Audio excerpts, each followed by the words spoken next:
Welcome friends, welcome to ACT biology. आज जो हम टॉपिक स्टार्ट कर रहे हैं वो topic that is chapter number 3, inheritance and variation. Yes, again I repeat, that is chapter number 3, inheritance and variation. Yes, तो देखो ये जो चैप्टर है मतलब कौन सा, थर्ड और फोर्थ, मतलब ये थर्ड चैप्टर और इसके बाद का जो फोर्थ चैप्टर है, ये दोनों चैप्टर जेनेटिक्स को बिलोंग करते हैं। यस, ये जेनेटिक्स के चैप्टर्स हैं। किस ब्रांच के चैप्टर है? जेनेटिक्स के। तो सबसे पहले जेनेटिक्स क्या है ये जान लेते हैं। चैप्टर स्टार्ट करते हैं, बुक के अकॉर्डिंग सारे टॉपिक हम लोग कवर अप करेंगे, पर उससे पहले कुछ बेसिक बातों को समझ लेते हैं। यस, जो कि थोड़ी इंपॉर्टेंट रोल प्ले करती है इस चैप्टर को समझने के लिए। तो चलो स्टार्ट करते हैं। पहले जेनेटिक्स क्या है ये जान लेते हैं। तो चलो, genetics, it is a branch of biology, it is a branch of biology that deals with study of heredity and variation. बराबर, ये वो ब्रांच है बायोलॉजी की जो कि डील करती है हेरिडिटी में और वेरिएशन में। बराबर, यस, किस चीज में डील करती है? हेरिडिटी और वेरिएशन में। तो इस ब्रांच को, इस बायोलॉजी की ब्रांच को हम लोग क्या बोलते हैं? That is genetics. अगेन ये जो टर्म है genetics given by Bateson, biology की वो ब्रांच है जो हेरिडिटी एंड वेरिएशन इसमें डील करती है। तो सबसे पहला क्वेश्चन ये राइज होता है कि what is mean by heredity and what is mean by variation. शायद हमारे चैप्टर का भी टाइटल में वेरिएशन ये शब्द आया है। यस, इनहेरिटेंस एंड वेरिएशन हमारे चैप्टर का टाइटल भी है। तो पहले हम हेरिडिटी को समझते हैं, फिर वेरिएशन को समझेंगे। बराबर, तो चलो देखते हैं कि हेरिडिटी क्या है। हेरिडिटी, द ट्रांसमिशन और इनहेरिटेंस ऑफ कैरेक्टर और trait from parents to its offspring. मतलब ये वो फिनोमेना है जिसमें कि पेरेंट्स के कैरेक्टर उसके प्रोजेनी मतलब उसके बच्चों में ट्रांसफर हो रहे हैं। उस फिनोमेना को कैरेक्टर बोलो या ट्राइड बोलो, अभी कैरेक्टर और ट्राइड में जो थोड़ा सा डिफरेंस है वो हम लोग अभी देख लेंगे। बराबर, पर ये वो फिनोमेना है कि माता पिता के जो कैरेक्टर्स हैं उसका ट्रांसमिशन या उसका इनहेरिटेंस, दोनों का मतलब यही निकल रहा है। इसीलिए आप हेरिडिटी शब्द ना यूज करके कई बार इनहेरिटेंस ये शब्द भी यूज किया जाता है। इसलिए देखो हम लोग यहाँ पे इनहेरिटेंस एंड वेरिएशन बोल रहे हैं, मतलब हेरिडिटी एंड वेरिएशन बात करें, हेरिडिटी एंड वेरिएशन, क्योंकि हेरिडिटी और वेरिएशन, हेरिडिटी में आपने वेरिएशन बोला ना, तो ट्रांसमिशन की तो बात कर रहे हैं हम लोग। यस, मतलब कैरेक्टर का ट्रांसफर होना या कैरेक्टर का इनहेरिटेंस होना, इट्स कॉल्ड हेरिडिटी। या सिर्फ अगर इनहेरिटेंस ही बोलेंगे यस, तो कैरेक्टर का transmission from parents to its offspring या parents to its progeny. Sir आपने ऑफस्प्रिंग क्यों नहीं बोला, प्रोजेनी क्यों बोला? यस, हम तो हर बार ऑफस्प्रिंग बोलते हैं, पर अगेन एक थोड़ा सा अगर हम क्लियर करते हैं, थोड़ा सा माइनर सी बात है कि आप क्या बोल रहे हो कि कैरेक्टर का transmission from parent to its progeny या ऑफस्प्रिंग कब?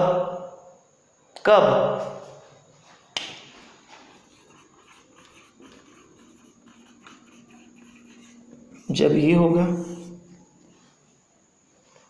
है ना? ऐसा तो नहीं है ना कि आपको आपके दादी के कैरेक्टर अभी भी मिल रहे हैं। नहीं, जो मिलना था आपको मम्मा पापा के थ्रू मिल गए। यस, तो जो भी ट्रांसमिशन हो रहा है पेरेंट्स से उनके प्रोजेनी में, ये रिप्रोडक्शन के दौरान हो रहा है। और रिप्रोडक्शन तो दो टाइप के हैं। कौन से? Asexual, sexual. और आपको तो बेसिक डिफरेंस भी पता है कि असेक्सुअल कैसा होता है और सेक्सुअल कैसा होता है। बराबर, और देखो आप क्या बोलते हो कि असेक्सुअल से जो बच्चे आते हैं उनको हम क्लोन्स बोलते हैं, और सेक्सुअल से जो आता है उसको हम ऑफस्प्रिंग्स बोलते हैं। यस, तो हेरिडिटी तो सेक्सुअल असेक्सुअल दोनों में लागू हो रही है। इसलिए मैं कंफ्यूजन नहीं होना चाहिए, इसलिए प्रोजेनी बोल दिया, बराबर, ताकि ये सेक्सुअल के लिए भी लागू हो गई और असेक्सुअल के लिए भी लागू हो गई बात, ठीक है। तो व्हाट अगेन आई रिपीट, तो what is heredity? The transmission और द इनहेरिटेंस ऑफ कैरेक्टर या trait from parents to its progeny, मतलब बच्चों से उनके कैरेक्टर्स उनके बच्चों में, सॉरी, पेरेंट्स के कैरेक्टर उनके बच्चों में ट्रांसफर होना, दैट इज हेरिडिटी। यस। अब अगला सवाल ये होता है कि सर कैरेक्टर ट्रांसफर हो रहे हैं, तो कैरेक्टर क्या चीज है? कैरेक्टर ट्रांसफर हो रहे हैं ना, कैरेक्टर ट्रांसमिशन की बात कर रहे हो, तो सर कैरेक्टर क्या चीज है? What is mean by character? Yes. तो कैरेक्टर का बेसिक मतलब, वैसे तो हम लोग जब टर्म्स पढ़ेंगे बुक में तो तब और भी देखेंगे, पर बेसिक तो समझते हैं कि what is mean by character. तो देखो, character, the features of an organism, the features of an organism, मतलब जो ऑर्गेनिज्म के फीचर्स है, जो उसकी विशेषता आहेत, जे त्याचे वैशिष्ट्य आहेत, त्याला मतलब उसको, उस ऑर्गेनिज्म के कॅरेक्टर असे संबोधित करतात किंवा बोलतात या बोलते हैं। यस। सो सर फिर ट्राइड भी तो बोला है और आपने और में बोला है, थोड़ा सा डिफरेंस तो क्रिएट करा दो, क्योंकि टर्मिनोलॉजी में भी जो हम अगले पेज पे जब टर्मिनोलॉजी पढ़ेंगे तो वहां पर भी कैरेक्टर भी दिया है और ट्राइड भी दिया है। तो थोड़ा सा यहीं पे क्लियर करा देता हूं मैं कि कैरेक्टर और ट्राइड में जो बेसिक डिफरेंस वो क्या है, बराबर, थोड़ा सा जो डिफरेंस है, ठीक है। तो मैंने क्या बोला, सुनो, कैरेक्टर फीचर्स है ना, फीचर्स। तो जैसे कि कोई बंदा है, इस मेरे एज का समझो, और वो एक डॉक्टर है, यस, और उसका स्किन फेयर है, उसके हेयर कर्ली है, उसकी आंखें ब्लू कलर की है, यस, बराबर, और वो एक डॉक्टर भी है। अब ये सभी उसके कैरेक्टर है, क्योंकि वो अपनी नीली आंखों से भी पहचाना जाता है, उसके फेयर कलर से भी पहचाना जाता है, उसके कर्ली हेयर भी उसके कैरेक्टरिस्टिक है, और उसका प्रोफेशन वो भी उसकी पहचान है, वो भी उसका विशेषताएं है। तो कौन से कैरेक्टरिस्टिक उसके बच्चे में ट्रांसफर होंगे? क्या उसका बच्चा बचपन से ही डॉक्टर पैदा होगा? तुम बोलोगे नहीं सर, पर वो भी तो कैरेक्टर है, फिर वो भी तो कैरेक्टर है। तो वही, बस वही डिफरेंस कि वो कैरेक्टर, सुनो, वो कैरेक्टर जो पेरेंट से उसके बच्चों में ट्रांसफर होते हैं, वो कैरेक्टर जो पेरेंट से उसके बच्चों में ट्रांसफर होते हैं, that inherited character we call that trait, उसको बोलते हैं ट्राइट या ट्रेट्स। अंडरस्टैंड? मतलब ऑल ट्रेट इज कैरेक्टर। अरे भैया, उसका फेयर कलर होना, उसकी आंखें नीली होना, ये भी तो उसका कैरेक्टर था ना, पर ये इनहेरिटेंस भी कैरेक्टर है। ये बच्चे का कलर माँ बाप जैसा होता है, आंखें होती है, बाल होते हैं, पर जो उन्होंने सीखा है डॉक्टरी इंजीनियरिंग वो जाती है क्या? नहीं ना। तो trait is character but all character is not traits, बराबर, क्योंकि ये डॉक्टरी इंजीनियरिंग वगैरह जो है, साइकिल चलाना, खाना पकाना, ये सब एक्वायर्ड कैरेक्टर में आता है, और एक्वायर्ड कैरेक्टर बच्चों से उनके, सॉरी, फिर बच्चे माता पिता से उनके बच्चों में ट्रांसमिट नहीं होते। यस, इसलिए वो special characters which undergo to heredity और inheritance, that character, that inherited character called traits. तो जनरल में हम कैरेक्टर बोल सकते हैं, पर अगर थोड़ा स्पेसिफाई करना है तो हम ट्राइट वर्ड्स को यूज करेंगे। अंडरस्टैंड? तो that's a basic difference between just character और ट्राइट, बराबर। हर ट्राइट कैरेक्टर है, बट ऐसा जरूर नहीं कि हर कैरेक्टर ट्राइट होगा करके, क्योंकि वो बंदा डॉक्टर होना वो उसका कैरेक्टर है, पर वो ट्राइट नहीं, क्योंकि वो ट्रांसमिट नहीं हो रहा है। अगर डॉक्टर बनना पड़ेगा, अगर उस बच्चे को डॉक्टर का नॉलेज आ जाए तो उसको भी पढ़ना पड़ेगा। यस, नेपोटिज्म नहीं है यहाँ पे, ठीक है। थोड़ा बताओ बॉलीवुड वालों को कि acting skill is a acquired character, it's not inherited character. बराबर बराबर। इसलिए वो जो नेपोटिज्म वाला जो खेल है वो थोड़ा छोड़ो, हमको क्या कर लेंगे, आगे बढ़ते चलो। उसके बाद हमारा जो अगला टॉपिक है that is a variation. Yes बराबर, वेरिएशन। ठीक, क्योंकि हमने हेरिडिटी को समझ लिया, अब अगली बात को भी तो समझना है, वेरिएशन।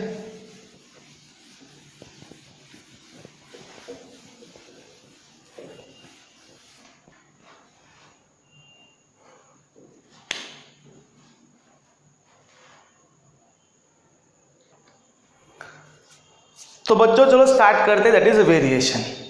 बराबर। तो वेरिएशन को हम लोग तीन तरीके से बोल सकते हैं। इन तीनों में वेरिएशन है, वेरिएशन का मतलब छुपा है और उनको तीनों पता होने चाहिए।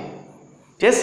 तो सबसे पहले वेरिएशन क्या, माता पिता और उनके बच्चों में जो डिफरेंस होता है दिखने से लेके, अगेन विजिबल डिफरेंसेस।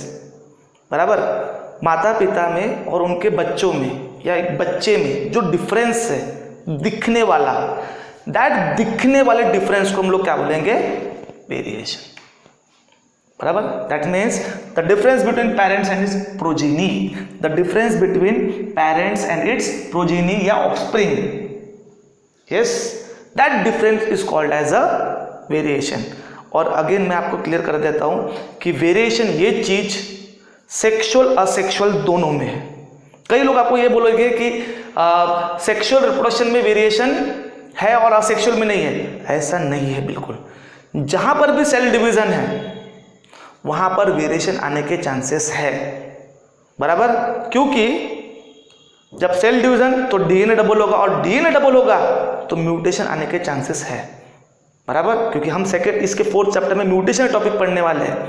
तो म्यूटेशन जब डीएनए डबल हो सकता है तब मतलब जब डीएनए रेप्लिकेट हो रहा है तो उसमें चेंज आ सकता है। तो अगर चेंज आ सकता है तो फिर माइटोसिस हो या मियोसिस हो, डीएनए दोनों केस में डबल होता है, इंटरफेस दोनों जगह पे है।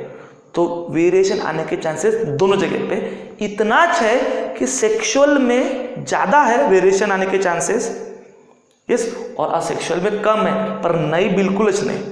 अगर ऐसा आप बोलते हो तो गलत बोलते हो। क्योंकि आप 10th पढ़ के आए हो और 10th में भी अगर सीबीएसई को बिलोंग करते हो आप, तो आपने वो जो बैक्टीरिया का एग्जाम्पल जो लिया था वेरिएशन में कि एक तालाब था, उस एक पानी में एक हैबिटेट में बैक्टीरिया था, इंपॉर्टेंस ऑफ वेरिएशन टॉपिक पढ़ा था।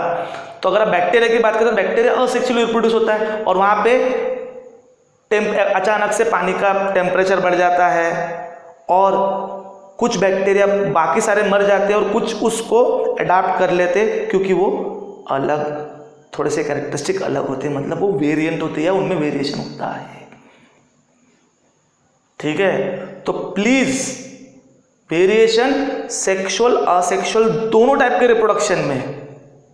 बराबर। इतना चाहिए कि सेक्सुअल में ज्यादा है, असेक्सुअल में चांसेस कम है, पर नेग्लिजिबल नहीं बोलूंगा मैं। अगर ऐसा होता तो फिर आज से लगभग एक अप्रॉक्सीमेटली लेके चलता हूं कि 100 साल पहले एंटीबायोटिक डिस्कवर हुई। एक एग्जांपल लेके चल रहा हूं, अब 100 से ज़्यादा भी हो सकते, कम भी हो सकते। एक एग्जांपल कि 100 साल पहले आज से एंटीबायोटिक डिस्कवर हुई। एक एग्जांपल ले रहा हूं, पेनिसिलिन, जिससे कि पहले लगभग बहुत सारे बैक्टीरिया मारे जा रहे थे, पर आज वही बैक्टीरिया उस पेनिसिलिन से नहीं मारा जा रहा है। इसका मतलब क्या, रेजिस्ट हो गया, मतलब उसमें वेरिएशन आए, तभी उसने अपने कैरेक्टरिस्टिक को चेंज किया, तभी तो आज उस एंटीबायोटिक से नहीं मारा जा रहा है। बराबर। वेरिएशन है। इस बात को इवोल्यूशन में बहुत अच्छे से बताऊंगा मैं कि वेरिएशन कितना असेक्सुअल में ज़्यादा मल्टीप्लाई हो सकता है, क्योंकि उनका रिप्रोडक्शन रेट बहुत ज़्यादा है, वो बहुत स्पीड मल्टीप्लाई होते हैं। तो भले ही उनमें थोड़ा सा भी वेरिएशन क्यों ना हो, पर एक सिग्निफिकेंट नंबर बाद या एक सिग्निफिकेंट साल बाद वो बहुत बड़ा कहला जाता है। समझ में आ रहा है क्या? तो ये बहुत डिटेल बात है, इसलिए आप ये समझ के लो फिलहाल के लिए कि रिप्रोडक्शन जहां वहां सेल डिवीजन, और जहां सेल डिवीजन वहां वेरिएशन आने के चांसेस बिल्कुल है। अंडरस्टैंड? बराबर क्या? वेरिएशन। फिर द डिफरेंस बिटवीन, और एक दूसरे तरीके से बोल सकते हैं, दूसरे तरीके से और बोल सकते हैं, the difference between progeny of different, the difference between different progeny of same parent. मतलब सबसे पहले स्टेटमेंट का तो मतलब क्या हुआ कि आप में और आपके माता पिता में जो डिफरेंस है दिखने से रिलेटेड, वो वेरिएशन है। और दूसरे स्टेटमेंट का मतलब ऐसा है कि आप में और आपके भाई में या आपकी बहन में जो डिफरेंस है, दैट ऑल्सो वेरिएशन। बराबर, कि आप तो एक ही माता पिता के बच्चे हो, फिर और अगर दोनों भाई हो या दोनों बहनें भी हो फिर भी दिखने में अलग हो, तो वो भी वेरिएशन है। बराबर। और एक तीसरे तरीके से और बोल सकते हैं, the difference between different individual of same species.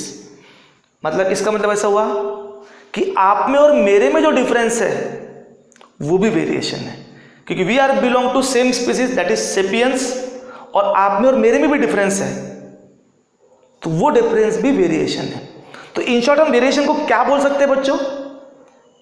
Yes, कि एक स्पीसीज में जो अलग अलग, सब स्पीसीज की बात नहीं करो, एक स्पीसीज में जो अलग डिफरेंसेस है उस डिफरेंस को वेरिएशन बोलते हैं। मतलब we are all sapiens, that mean we are all similar, but we having differences also, and that difference we call them variation. In short हम ऐसा बोल सकते हैं। यस और नो? बराबर। अब बोलोगे सर कैट और डॉग में डिफरेंस, वो डिफरेंस वेरिएशन नहीं, वो एक अलग स्पीसीज है, ये अलग स्पीसीज है, पर हमने जितने भी यहाँ पे बात की हम सब सेम स्पीसीज पे बात कर रहे हैं, तो वो जो डिफरेंसेस है सेम स्पीसीज में जो डिफरेंस आते हैं, that difference we call that variation. Variation clear? समझा? जेनेटिक्स क्या है? It is a branch of biology that deals with study of heredity and variation. What is heredity? Sir, the transmission और inheritance of character from parents to its progeny, या उसके offspring में, that is heredity. Yes, तो फिर character क्या? तो character the features of organism, और वो कैरेक्टर जो ट्रांसमिट हो रहे दैट इज अ ट्राइट। यस, और पेरेंट्स और उनके बच्चों में जो डिफरेंस है वेरिएशन, अलग अलग बच्चे of same parent that is variation, और अलग अलग individual of same species that also variation. Got it? Yes, तो दैट इज अबाउट इंट्रोडक्शन। अब हम बुक के अकॉर्डिंग लेंगे कि बुक में क्या बोला है। इतना थोड़ा सा पता रहा तो क्या, कितना 15 मिनट ज़्यादा पढ़ा आपने, कोई प्रॉब्लम है? नहीं ना? यस, पर कुछ काम की बातें समझ में आई थोड़े आसान तरीके से। ठीक है, तो चलो अब बुक से स्टार्ट करते हैं।